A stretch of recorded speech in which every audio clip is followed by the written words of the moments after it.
بات ان تک پہنچ ہی جاتی ہے. پھر یہ ہے کہ وہ جب میں واپس آ چکا تو انہوں نے مجھے میسیج بھیجا. میں ایک انہیں بتانا چاہتا تھا, ایک دوست ہیں جو ویلفیئر کے کاموں میں بہت دلچسپی رکھتے ہیں, اس کا نمبر دینا چاہتا, ٹیلی فون باہر پڑا تھا, تو انہوں نے کہا مجھے میسیج کر دیجیے گا. تو وہ میں نے ان سے کہا نمل کالج کے لیے آپ کو اگر روپیہ چاہیے ہو یا شوکت خانم کے لیے کبھی کرائسس ہو تو بتائیے گا. تو فلاں صاحب ہیں اور وہ جائیں جب لاہور تو ان سے مل بھی لیں. اچھا, ایک یہ بات ہوئی ضروری. اور باقی جو ہے وہ میں نے ان سے کہا کہ احتیاط. پھر میں باہر نکلا تو شیخ رشید صاحب آ رہے تھے, ان سے تو خیر کوئی خاص بات نہیں ہوئی, کچھ گھبرائے ہوئے سے لگتے تھے یا جلدی میں تھے. اسد عمر صاحب مل گئے. اسد عمر صاحب کو بھی میں نے کہا یہ بات یاد رکھیں, خوف اور بزدلی نہیں مگر ایڈونچرزم بھی نہیں, احتیاط آخری حد تک. انہوں نے کہا ہاں ٹھیک ہے, مطلب یہ رسک تو لینا پڑتا ہے. میں نے کہا رسک لینے سے کون روکتا ہے آپ کو؟ ہاں ٹھیک ہے, آپ رسک لیں اور حکومت نہیں بھی بنتی تو نہ بنے, مگر اصولوں پہ تو چلیں نا. صحیح, اصولوں پہ تو چلیں. اپنا جو آپ کر سکتے ہیں, اصل میں تو انسان کے بس میں صرف کوشش ہی ہے. صحیح ہے. فارن فنڈنگ اچھا, اب جو انتقامی کارروائیوں کا یہ ہے, ایک تو 10 سال کا ریکارڈ اب ایف بی آر بھی کر رہی ہے اور ایف آئی اے بھی کر رہی ہے جمع. فارن جو بھی باہر سے انہیں عطیات ملے, اور اس میں کوئی ملک انہوں نے چھوڑا نہیں ہے, صرف امریکہ اور برطانیہ نہیں ہے, اس میں مڈل ایسٹ کے ممالک ہیں, اس میں فن لینڈ تک ہے, آسٹریلیا ہے, نیوزی لینڈ ہے, اس میں ناروے ہے. وہ ہر جگہ سے معلومات جمع کی جائیں گی. 4 جو ملازم تھے تحریک انصاف کے ہیڈ آفس میں جو تھے, طاہر مثلاً آپریٹر ہے, اور ان کے سارے اکاؤنٹس جو ہیں اس کے اسٹیٹ بینک سے تفصیلات جمع کی جائیں گی. ٹھیک ہے. پھر یہ ہے کہ عمران خان صاحب کی ذاتی جائیداد جہاں کہیں دنیا بھر میں اس کا سراغ لگانے کی کوشش کی جائے گی, میرا نہیں خیال کہ اس کی دنیا میں کہیں کوئی جائیداد ہو سکتی ہے. بہرحال یہاں جو جائیداد ہے ان کی, ایک تو لاہور میں ان کے نانا کی زمین ہے جو کچھ عرصہ پہلے تک تو تقسیم نہیں ہوئی تھی, یہ مشترکہ ہی کھاتا تھا. ان کے والد کی زمین ہے لیا میں, اور بھی کچھ ہوں گے. یہ باقی تو ہے, یہ اپنا جہاں وہ رہتے ہیں بنی گالا میں آمدن کے ذرائع, وہ سارا ریکارڈ کھنگالا جائے گا, ایک ایک چیز. اچھا, یعنی بھوسے کے ڈھیر میں اگر کوئی سوئیاں ہیں تو وہ تلاش کرنے کی کوشش کی جائے گی. تو وہ اس کے لیے تلے ہوئے ہیں. اور رانا ثناء اللہ جن پہ بہت ریزرویشنز تھی بنانے کی, انہیں وزیر داخلہ ان کی اپنی پارٹی میں. اچھا, تو وہ تو آپ کو پتہ ہے نا کہ کہتے ہیں کہ گرفتار کیا جائے گا. گرفتار کیا, خاک کریں گے اس کو. گرفتار کریں گے تو چیزیں ان کے ہاتھ سے نکل جائیں گی. اور باقی یہ ہے کہ گورنر وہ ہے ڈٹا ہوا ہے. عجیب بات ہے, پنجاب کے گورنر, اس نے کہا کہ بھئی جج کے خلاف ریفرنس بھی بھیجا جائے گا. بہت بڑا ایشو بنا ہوا ہے. اور جناب یہ اپنا جو وزیر اعلیٰ ہے جو ہے یہ غیر قانونی ہے, حمزہ شہباز, تو اس پہ جواب کس نے دیا ذرا غور فرمائیے. طلال چودھری نے کہ ایک حوالدار اور 4 سپاہی تو اسے اٹھا کے باہر پھینک دیں. یہ جو ایک دوسرے کو اٹھا کے باہر پھینکنا ہے, یہ ان کی سمجھ میں نہیں آ رہا. اور طلال چودھری جیسے لوگوں سے اگر آپ بیان دلوائیں گے, اور ادھر میں کہوں گا شہباز گل صاحب کو اللہ تعالیٰ صحت دے, کہ اگر آپ اس طرح کے لوگوں کو اپنا ترجمان مقرر کریں گے تو اس سے کشیدگی اتنی بڑھ جائے گی کہ چیزیں ہاتھ سے نکل جائیں گی, کسی کے ہاتھ میں نہیں رہیں گی. اور میں آپ کو ذمہ داری سے بتا سکتا ہوں کہ پولیس نہیں کنٹرول کر سکتی. پولیس ہے کتنی سارے ملک میں. اور پھر یہ ہے کہ فوج کو مداخلت کرنی پڑے گی. اور یہ بھی میں آپ کو بتا دوں کہ اس کی تیاری کر لی گئی ہے. یعنی یہ تو نہیں ہوگا کہ ماشاء اللہ لگے گا, ماشاء اللہ کے لیے تو حالات سازگار ہی نہیں ہے, نہ لگانا چاہتے ہیں وہ ماشاء اللہ. لیکن یہ پھر امن و امان کے لیے فوج آئے گی میدان میں, تو اس سے پہلے ان لوگوں کو احتیاط برتنی چاہیے, اور آگ نہیں اگلنی چاہیے. آگ سے کھیل رہے ہیں, اور ایک فریق نہیں کئی فریق کھیل رہے ہیں. صحیح ہے, آگ سے کھیلنے میں کئی لوگ اس میں جل جائیں گے. اور سب سے جو امپورٹنٹ اس معاملے میں وہ توہین مذہب کے جو کیسز کا اندراج ہوا ہے, جو سعودی گورنمنٹ نے نقصان ہوگا. سب سے اہم بات یہ ہے سعودی گورنمنٹ نے کیا انویسٹیگیشنز جو شیخ صاحب کے بھانجے کے حوالے سے بھی چیزیں سامنے آ رہی تھی. اچھا, وہ دیکھیے, وہ تو شیخ رشید یہ کہتے ہیں کہ میرا بھتیجا, تو شیخ رشید کہتے ہیں وہاں موجود ہی نہیں تھا سرے سے. اچھا, دوسرا یہ ہے کہ اسٹیبلشمنٹ اس کو انکریج نہیں کر رہی ہے. وہ یہ کہہ رہے ہیں, وہ 2 باتیں کہہ رہے ہیں. اس پہ بھی انہوں نے ان کو ڈسکریج کیا ہے کہ یہ کام نہ کریں, یہ ریلیجس کارڈ نہ کھیلیں. ان کے اپنے حامی بھی جو خیر خواہ ہیں وہ انہیں سمجھا رہے ہیں کہ یہ ریلیجس کارڈ نہ کھیلیں. یہ بڑا تباہ کن ثابت ہوگا. اس سے پاکستان کا امیج بھی متاثر ہوگا ساری دنیا میں.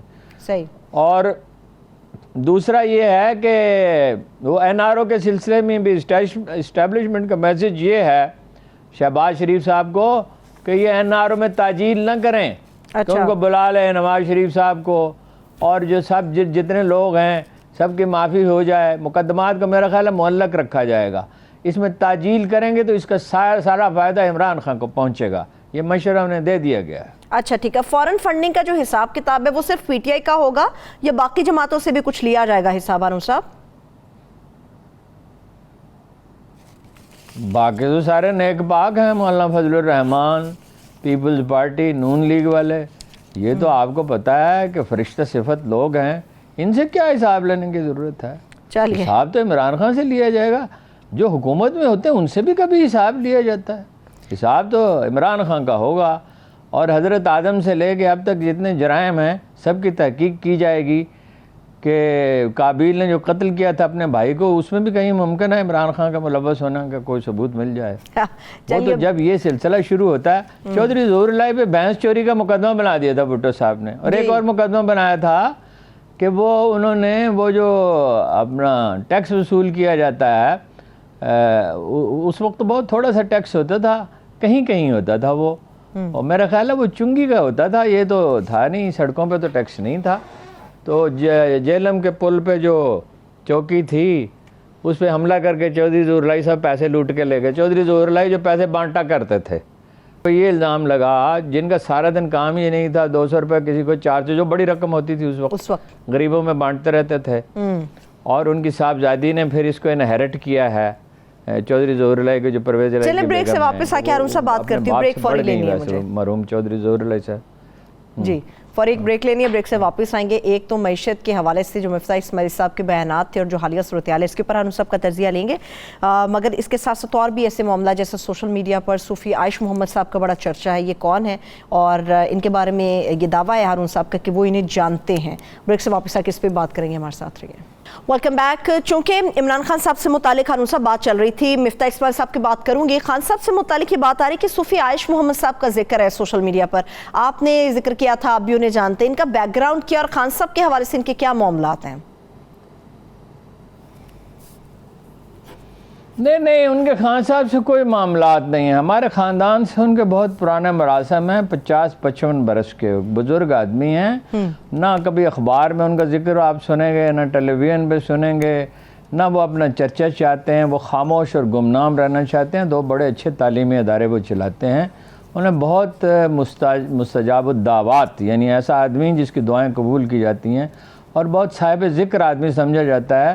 مجھے بہت سی ملاقاتوں کا شرف ان سے حاصل ہے, اور وہ اپنا بہت سا وقت گزارتے رہے جب تک ممکن تھا حجاز میں, اور وہاں ایک چھوٹا سا ہوٹل بھی انہوں نے کھول رکھا تھا. اور وہ خود تو نہیں چلاتے تھے, مگر جو آمدن ہوتی تھی وہ طالب علموں پہ خرچ کر دیتے تھے یا تعلیمی اداروں کو دے. خود بہت سادہ ترین زندگی گزارنے والا اگر آدمی میں نے اپنی زندگی میں دیکھا ہے تو انہیں دیکھا ہے.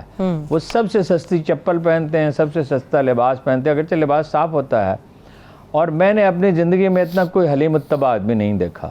یعنی دوسری مثال پروفیسر احمد رفیق اختر کی ہو سکتی ہے, اور وہ واحد آدمی ہے جب ان کا ذکر کیا جاتا ہے پروفیسر صاحب کے سامنے تو وہ کہتے ہیں وہ واقعی فقیر ہیں. وہ ایک بہت بڑے بزرگ ہو گزرے ہیں, صوفی عبداللہ, ان کے شاگرد ہیں, اور ذمہ دار خاندان سے ان کا تعلق ہے.